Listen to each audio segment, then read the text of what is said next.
हाँ जी, क्या हाल चाल? सब ठीक ठाक, कुशल मंगल? कैसे हैं आप लोग? सब ठीक ठाक?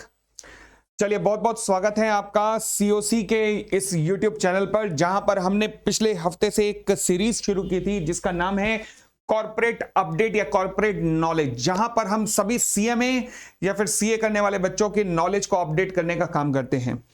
तो सभी के सभी स्टूडेंट्स का इस हफ्ते की कॉर्पोरेट न्यूज में बहुत बहुत स्वागत है कि इस हफ्ते की कॉर्पोरेट न्यूज में क्या क्या कॉर्पोरेट इवेंट्स हुए, उन सब की जानकारी हम लेना शुरू करते हैं। अगेन, जिन्होंने अभी तक ये सीरीज पिछली बार नहीं देखी थी, उनके लिए ये नॉलेज सीरीज हमारे लिए कैसे बेनिफिशियल है, तो बेटा देखो, ये आपको एक्स फैक्टर दिलवाती है। एक्स माने तो एक्स्ट्रा फैक्टर।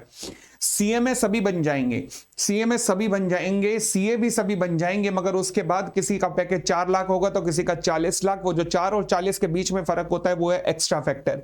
ये एक्स्ट्रा फैक्टर दो जगहों से आता है। पहला, आपका नॉलेज लेवल अपने सिलेबस के अलावा आउटसाइड मतलब कैसा है, करंट अफेयर्स का कैसा है। करंट अफेयर का मतलब ये नहीं है कि नोरा का अगला अफेयर कौन किसके साथ चल रहा है, ये वाला अफेयर नहीं। करंट अफेयर मतलब आपकी इंडस्ट्री में क्या घटित हो रहा है।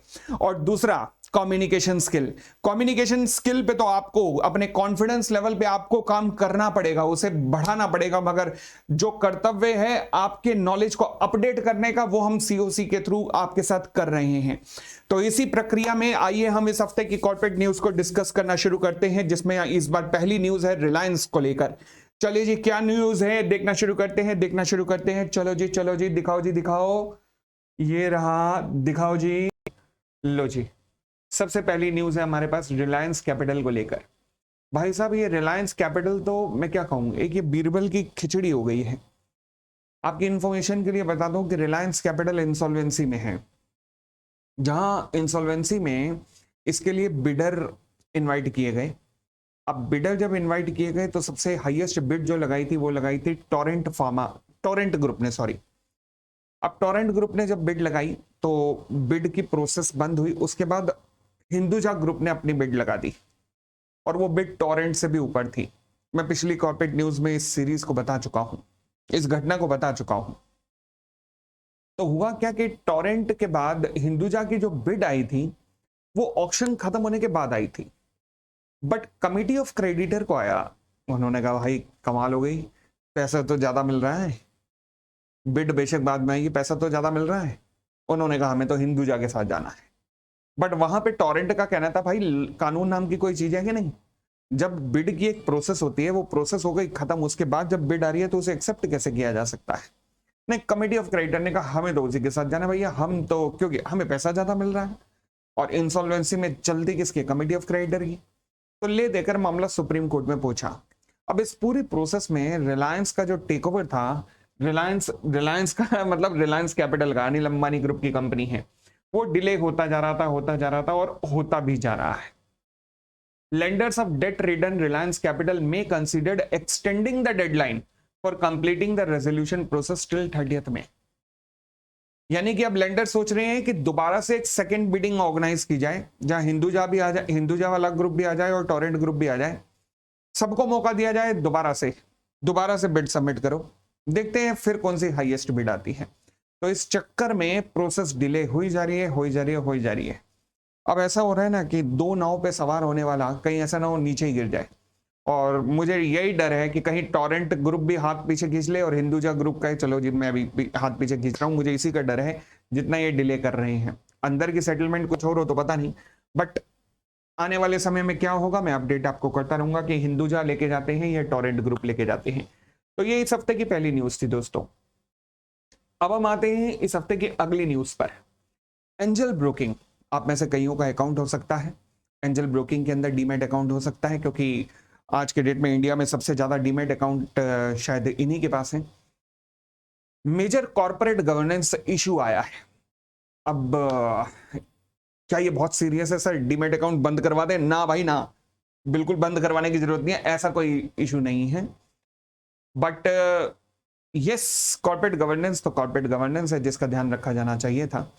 अब हुआ क्या है, अब मेरा खुद का भी डीमेट अकाउंट एंजल में है, पहले बता दूं तो।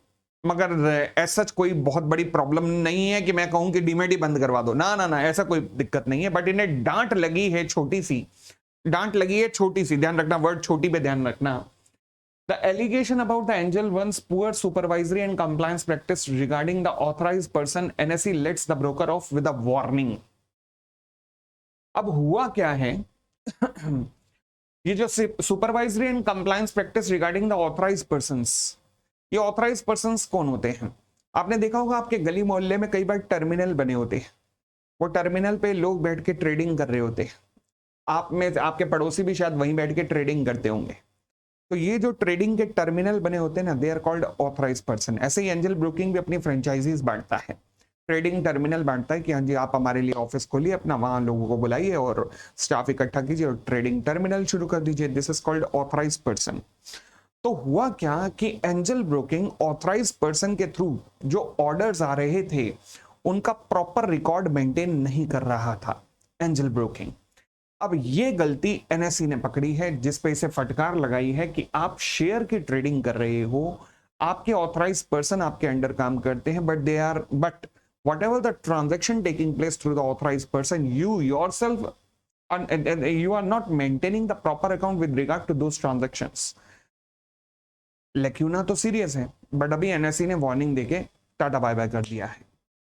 चलो जी, तो ये थी एंजल वन को लेकर। अब आप जो डीमेट करते हो ऐप से करते हो कोई दिक्कत नहीं है, जो ऑथराइज पर्संस के थ्रू करते हैं वहां पे थोड़ी दिक्कत थी, तो इन्होंने ऑथराइज पर्सन के लाइसेंस भी कैंसिल किए हैं। अब देखोगे NSE has disclosed a list of the authorized person whose registration has been cancelled by the exchange. Out of the 330 authorized person whose registration was cancelled, 60% केवल एंजल के थे। यानी कि एंजल का कॉर्पोरेट गवर्नेंस का इशू यहाँ पर चल रहा था। ऑथराइज पर्सन रिकॉर्ड नहीं मेंटेन कर रहे थे, ना एंजल मेंटेन करवा रहा था उनसे, तो ये एक इशू चल रहा था। फिलहाल एंजल ब्रोकिंग की रिपोर्ट से आगे आते हैं और इस हफ्ते की अगली रिपोर्ट है कंपटीशन अमेंडमेंट बिल को लेकर।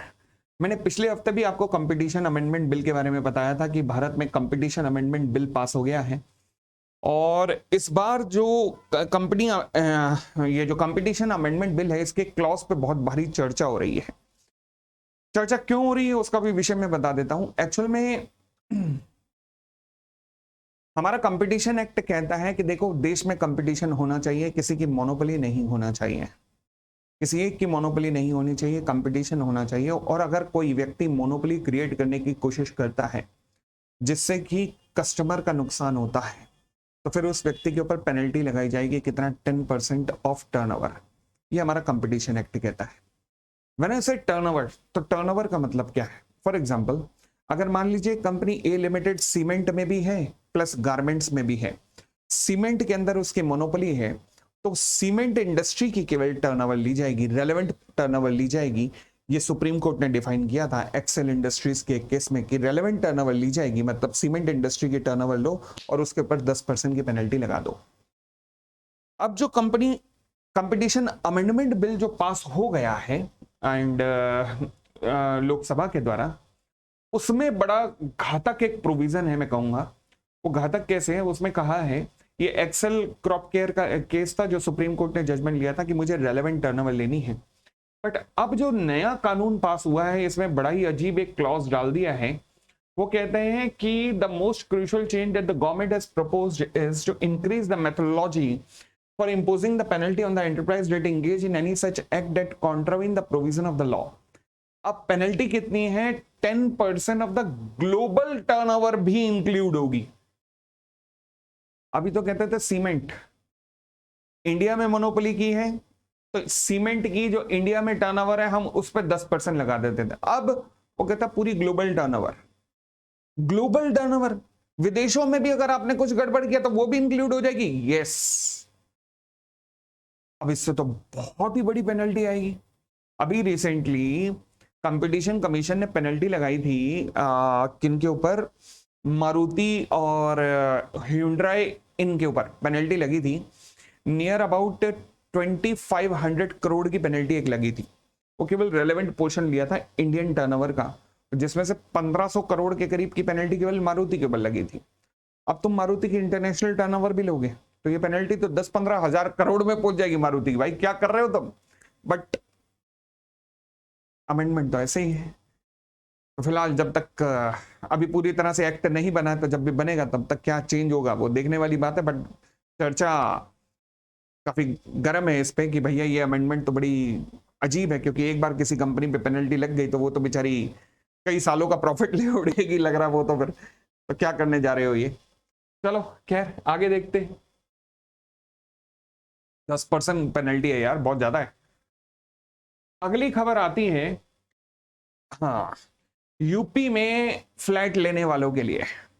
मैं डिस्करेज नहीं कर रहा रियल एस्टेट में इन्वेस्ट करने को। रियल एस्टेट इंडस्ट्रीज में जल्द ही बूम एक्सपेक्टेड है। एंड बट यूपी पहले ना महाराष्ट्र रेरा वो काम करता था, ऐसा काम करता था कि माना जाता था कि भाई साहब बड़ी प्रोएक्टिव अथॉरिटी थी इनकी, रेरा अथॉरिटी। रेरा अथॉरिटी जिनको नहीं पता बता देता हूं क्या होता है। रियल एस्टेट रेगुलेशन एक्ट हमारी सरकार लेके आई 2016 में। क्या होता था, बिल्डर पैसे ले लेके भाग जाते थे पहले। अब 2016 से जब ये रेगुलेशन लाई गई है, एक्ट लाया गया, तो इस एक्ट ने कहा कि आज के बाद बिल्डर पैसे लेके भाग नहीं सकते, और भागेंगे तो फिर भूल जाओ, बिल्डरी का काम भूल जाओ, वो हाल कर दिया जाएगा। इम्प्रिजनमेंट अलग होंगी, पेनल्टियां खूब लगेंगी। तो जितने भी खतरनाक बिल्डर थे उन्होंने अपने प्रोजेक्ट विड्रॉ कर लिए थे रेरा आते ही, और जो बचे खुचे थे जिन्होंने नहीं अपनी मनमानी की, आज वो जेल में है। बेस्ट एग्जांपल जेपीए है आपके सामने।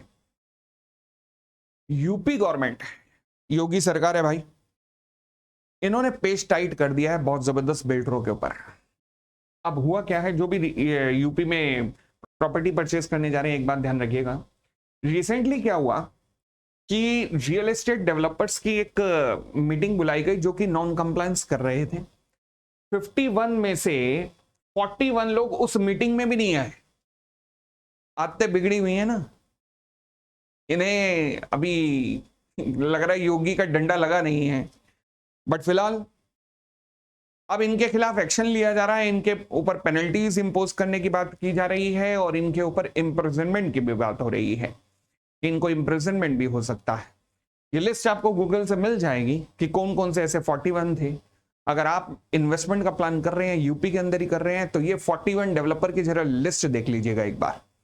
आप अपनी लिस्ट एक बार चेक कर लीजिएगा कि किस तरीके की कंपनी में आप इन्वेस्ट करने जा रहे हैं। एक इन्वेस्टमेंट डिसीजन करते हुए ये भी चेक कर लेना है ये चीजें भी, ठीक है जी, अगर यूपी के अंदर इन्वेस्ट करने जा रहे हो तो। मतलब ये बिल्डर कॉर्पोरेट गवर्नेंस इनका वीक है, अदरवाइज इन्वेस्ट करो। रियल एस्टेट स्ट्रांग है, और यूपी रेरा अथॉरिटी भी स्ट्रांग है जो ऐसे एक्शन ले रही है जैसे महाराष्ट्र रेरा अथॉरिटी लेती थी। मैं डिस्करेज कहीं नहीं कर रहा, और ऊपर से सरकार के जो मुख्यमंत्री साहब हैं, and heads off to them, तो इज वेरी सुपर स्ट्रांग, और जो बिल्कुल ध्यान रखेंगे इन चीजों का, और तभी इन स्ट्रिक्ट एक्शन लिया जा रहा है नॉन कंप्लाइंट के खिलाफ। तो डिस्करेज नहीं कर रहा, बट कह रहा हूं कि ध्यान रख लेना 41 बिल्डर्स कौन कौन से, उनका थोड़ा ध्यान रख लेना, ठीक है। तो दोस्तों ये थी इस बार की कॉर्पोरेट न्यूज, एंड अगले हफ्ते की कॉर्पोरेट न्यूज के साथ हम दोबारा मिलेंगे सीए अमित पोपली के साथ। एंड तब तक हो सके तो इस वीडियो को शेयर कीजिएगा, और चैनल को अगर लाइक नहीं किया तो सबसे पहले लाइक कर लीजिएगा, ठीक है। Thank you, bye bye.